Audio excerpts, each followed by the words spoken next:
जय माता दी दोस्तों।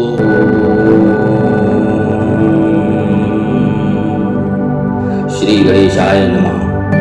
वक्रतुंड महाकाय सूर्यकोटि समप्रभ निर्विघ्नं कुरु मे देव सर्वकार्येषु सर्वदा। जय श्री गणेशाय नमः। जय महाकाली महालक्ष्मी महासरस्वती नमः। नमस्तस्यै नमस्तस्यै नमस्तस्यै नमो नमः। जय माता दी दोस्तों। सप्तमो अध्याय, 7वां अध्याय, चंड और मुंड का वध। मैं मातंगी देवी का ध्यान करता हूँ। वे रत्नमयी सिंहासन पर बैठकर पढ़ते हुए तोते का मधुर शब्द सुन रही हैं। उनके शरीर का वर्ण श्याम है। वे अपना एक पैर कमल पर रखे हुए हैं और मस्तक पर अर्धचंद्र धारण करती हैं तथा कहार पुष्पों की माला धारण किए वीणा बजाती हैं। उनके अंग में कसी हुई चोली शोभा पा रही है। वे लाल रंग की साड़ी पहने हाथ में शंखमय पात्र लिए हुए हैं। उनके बदन पर मधु का हल्का हल्का प्रभाव जान पड़ता है और ललाट में बेंदी शोभा दे रही है। ऋषि कहते हैं, तदंतर शुंभ की आज्ञा पाकर वे चंड मुंड आदि दैत्य चतुरांगी सेना के साथ अस्त्र शस्त्रों से सुसज्जित हो चल दिए। फिर गिरिराज हिमालय के स्वर्णमय ऊंचे शिखर पर पहुंचकर उन्होंने सिंह पर बैठी देवी को देखा। वे मंद मंद मुस्कुरा रही थीं। उन्हें देखकर दैत्य लोग तत्परता से पकड़ने का उद्योग करने लगे। किसी ने धनुष तान लिया, किसी ने तलवार संभाली और कुछ लोग देवी के पास जाकर खड़े हो गए। तब अंबिका ने उन शत्रुओं के प्रति बड़ा क्रोध किया।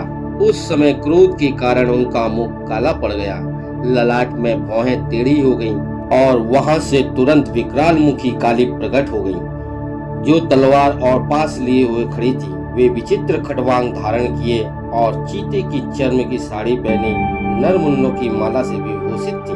उनके शरीर का मांस सूख गया था, केवल हड्डियों का ढांचा था, जिससे वे अत्यंत भयंकर जान पड़ती थी।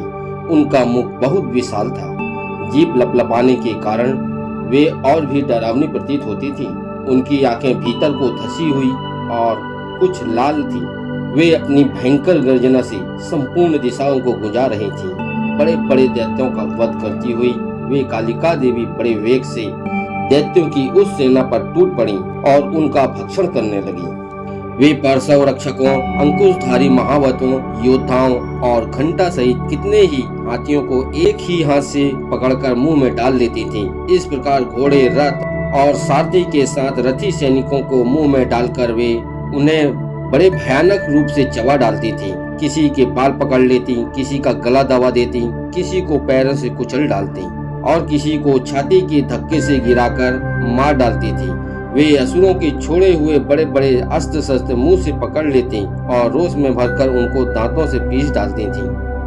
काली ने बलवान एवं दुरात्मा दैत्यों की वह सारी सेना रोन डाली, खा डाली और कितनों को मार भगाया। वे तलवार की खाट उतारे गए और खटवांग से पीटे गए। असुर दैत्यों के अग्रभाग से कुचले जाने के कारण मृत्यु को प्राप्त हुए।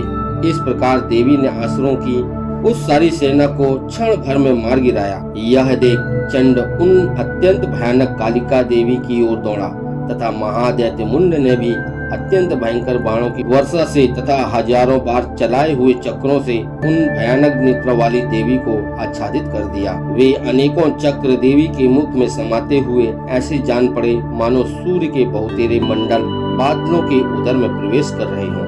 तब भयंकर गर्जना करने वाली काली ने अत्यंत रोष में भरकर विकट अट्टहास किया।